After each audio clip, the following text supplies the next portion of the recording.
Religião e cultura. Para afastar possíveis mal-entendidos, esclarecemos logo que por cultura aqui não entendemos nem instrução, nem erudição, nem informação, nem educação, como em geral é entendido esse termo, e sim aquele conjunto de atividades e de produtos que unificam um grupo social, um povo e o distingue dos outros. Seus principais componentes são a língua, as técnicas, as leis, as instituições e os valores. Dada essa definição, que é a definição antropológico-etnológica, e sabendo que a religião é um conjunto de atividades com que não apenas o indivíduo, mas também o grupo social exprime e realiza o seu relacionamento de submissão à divindade, é fácil compreender que a religião não é um fato estranho ou colateral à cultura, e sim uma parte sua muito importante. A religião é uma parte fundamental da cultura, tal como a linguagem, o trabalho, a arte, a política, a moral. A religião desempenha em relação à cultura e à sociedade as mesmas funções que desempenha em relação ao indivíduo. Antes de tudo, a função de submissão à divindade, o homem é por natureza ser sociável, ser político e por isso deve expressar sua submissão a Deus, não só no íntimo da própria consciência, como também exteriormente, publicamente, socialmente. Por isso não obedecem a falso pietismo às constituições daqueles países que confessam publicamente seu credo religioso. Antes atestam a condição verdadeira autêntica de criaturalidade e de impotência que é própria também de todos os povos e não só de todos os indivíduos.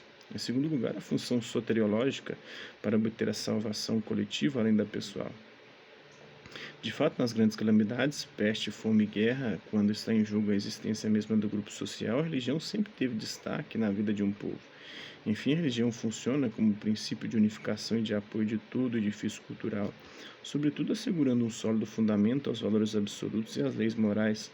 De fato, os valores absolutos indispensáveis à cultura para que esta possa ser instrumento de unificação do corpo social e de formação dos indivíduos são pesados demais para que possam ser sustentados por uma pessoa só ou por um único grupo social. Para que tenha uma válida sustentação é preciso, como bem perceberam Platão, Santo Agostinho, São Tomás de Aquino, Descartes, Leibniz e tantos outros, que eles sejam dotados de um fundamento transcendente, sobrenatural, religioso, o qual definitivamente só pode ser Deus mesmo. Assim, a verdade, a bondade, a beleza, a justiça, a força, o amor são valores que merecem o máximo respeito e a mais profunda devoção, ou porque são seres divinos ou porque são atributos de um ser divino.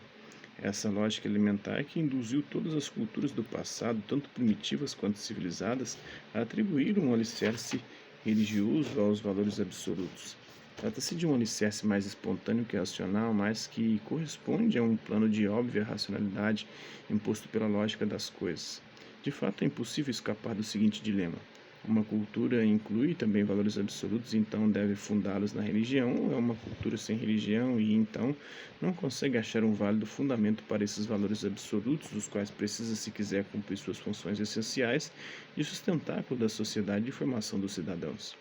Em conclusão, cultura e religião estão intimamente ligadas entre si, como o corpo está ligado à alma. De fato, a religião é a alma da cultura, ou, segundo a bela expressão de Paul Tillich, a religião é a substância da cultura e a cultura é a forma da religião.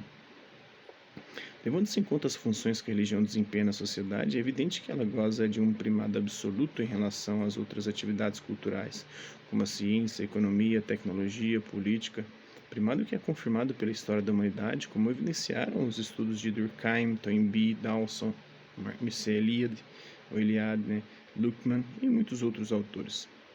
A religião sempre foi a alma de todas as culturas, ela foi fonte inesgotável de inspiração na criação das obras literárias, artísticas, filosóficas, na elaboração dos códigos morais, na formação das instituições sociais, políticas, culturais. Em alguma fase da história das civilizações, a religião desempenhou momentaneamente o papel de suplência em relação às atividades culturais, ainda inadequadamente desenvolvidas como a ciência, a filosofia, a medicina e o direito. Mas isso não significa, como creram Spinoza, Hegel, Kant, Nietzsche e outros, que o advento da filosofia ou da ciência teria tornado supérflua a religião. Já vimos que a secularização contribuiu para esclarecer a natureza do sagrado e o papel da religião, mas não decretou seu fim, seu desaparecimento. A religião permanece como uma instância perene do espírito humano, até que este repouse em Deus. Donec requiescat in te, escreve Santo Agostinho nas Confissões. Até que repouso, em ti. Nenhum progresso científico e tecnológico é capaz de preencher esse espaço utópico, para usar a bela expressão de Ernest Bloch. que está inscrito no código genético do homem. Aliás, os mais recentes desenvolvimentos da ciência e da tecnologia tornaram ainda mais amplas as dimensões do espaço utópico, ainda mais aguda a instância religiosa. Romano Guardini, ótimo estudioso desses problemas, escreveu: a contribuição cultural da Idade Moderna foi de uma importância inigualável, mas resta uma análise. Qual foi o custo de todos esses resultados? As considerações deste livro mostraram quanto é essencial o elemento religioso no todo da existência. A priori fica claro, portanto, que a sua eliminação implica perdas de natureza essencial. As raízes do agir se afrouxam, perde solidez, o terreno no qual elas se assentam, interioridade e profundidade desaparecem, toda uma dimensão fica perdida. A precisão do empenho científico e a liberação das energias conquistadoras e plasmadoras são pagas como uma espécie de rarefação na ação e na vida, nas quais insinuam-se cada vez mais evidentes sensações de insatisfação, de vazio, de absurdo. A medida da realidade humana conquistada cresce cada vez mais e aposta cada vez mais facilmente à disposição do homem. A eficiência do trabalho humano multiplica-se, mas ao mesmo tempo cresce cada vez mais a dúvida se tudo isso vale a pena e se afinal não é negativo o balanço entre o mundo e o seu significado. Em relação ao próprio homem, aumenta cada vez mais o receio de que ele vá perdendo, por assim dizer, o seu peso específico, o seu valor pessoal humano. No que se refere à liberdade, eis um dado de fato desconcertante, cuja evidência só vem aumentando. O homem é subjugado pela própria obra. Ele destruiu os vínculos religiosos para chegar ao pleno autodomínio do próprio agir e à soberania sobre o mundo, mas eis que a obra resultante tornou-se autônoma e colocou o homem a seu serviço. O processo alcança sua expressão político-social numa sociedade ou no Estado que elimina de maneira cada vez mais consequente a iniciativa individual e reduz o homem a instrumento, tendo em vista os seus, do Estado, seus próprios fins, os fins do próprio Estado. Aí está em ação uma lógica interna da qual o homem moderno ainda não tomou realmente consciência. Vai crescendo a convicção de que aquele elemento da existência de que o homem moderno se desvencilhou por amor à própria liberdade, à sua obra pessoal, é na realidade o pressuposto necessário para que ele possa ser livre, senhor de si, podendo realizar uma obra capaz de dar-lhe a consciência de um autêntico significado. O sentido da história futura dependerá do reconhecimento ou não do elemento religioso como um verdadeiro pressuposto da liberdade do homem e da possível unidade de sua obra. Segundo Romano Guardini, Paul Tillich na sua Teologia da Cultura. Religião e ideologia. De Marx em diante, em muitos ambientes, passou-se a acreditar que era possível identificar religião com ideologia, ou ao menos, como uma parte relevante desta. Por ideologia, Marx entende a superestrutura conceitual com que a classe dominante justifica e mantém a estrutura econômica vigente.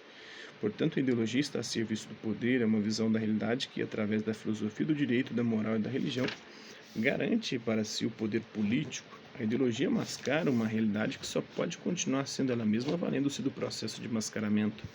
A razão da ideologia é garantir uma justificação do sistema do poder que nela vigora. Ora, se assume esse conceito de ideologia, que nada tem em comum com o conceito hegeliano, deve-se admitir que é possível fazer um uso ideológico da religião e que, inclusive, no passado isso aconteceu com muita frequência. Tanto no Oriente quanto no Ocidente, em tempos antigos e mais recentes, a religião foi instrumento de dominação e de opressão por parte de muitos governos em numerosas ocasiões. Todavia, isso não prova a identidade da religião com a ideologia. Em si mesma, aliás, a religião é exatamente o oposto da ideologia. A religião, submetendo todo o poder a Deus, opõe-se a qualquer forma de absolutismo político ou qualquer forma de tirania. O crente encontra nela força para rebelar-se contra todo tipo de abuso do poder. Thomas More, recusou-se a subscrever o ato de supremacia com que Henrique VIII se proclamava cabeça da Igreja Anglicana e pagou sua recusa com a pena da decapitação. Antes dele, inumeráveis mártires derramaram o próprio sangue nas arenas romanas porque não se submeteram ao culto ao imperador. A religião é, por definição, submissão a Deus. Exige, por isso, renúncia ao poder, a qualquer poder, colocando todas as coisas nas mãos de Deus. A religião é fonte de esperança e de confiante abandono nas mãos do Senhor. Não é fonte de poder. Foi o que empreenderam muito bem os neomarxistas, sobretudo Bloch e o Garaldi, que reconheceram que a religião é a principal e mais válida guardiã da dimensão utópica do homem. Se quiser outra confirmação de que a religião tem muito pouco a ver com ideologia, basta dar uma olhada ao que está ocorrendo à nossa volta hoje. Estamos assistindo à ruína vertical daquelas ideologias do marxismo-leninismo, do cientificismo, do liberalismo, do evolucionismo, que haviam deslumbrado inteiras nações e conquistado inumeráveis pessoas. Esse repentino desmoronamento coincide com o impressionante retorno à religião, com a explosão de movimentos carismáticos, de novas religiões, de inumeráveis seitas religiosas. Em conclusão, a ideologia pode também instrumentalizar a religião, mas em si mesma a religião é a mais indomável inimiga da ideologia. Então é isso, espero que vocês tenham gostado do vídeo. Quem curtiu, dá um like, quem não curtiu, dá um dislike. Se interessar pelo conteúdo do canal, se inscrever, ativar o sininho e aguardar os próximos vídeos e as próximas notificações. Hasta la vista, amigos, e até a próxima.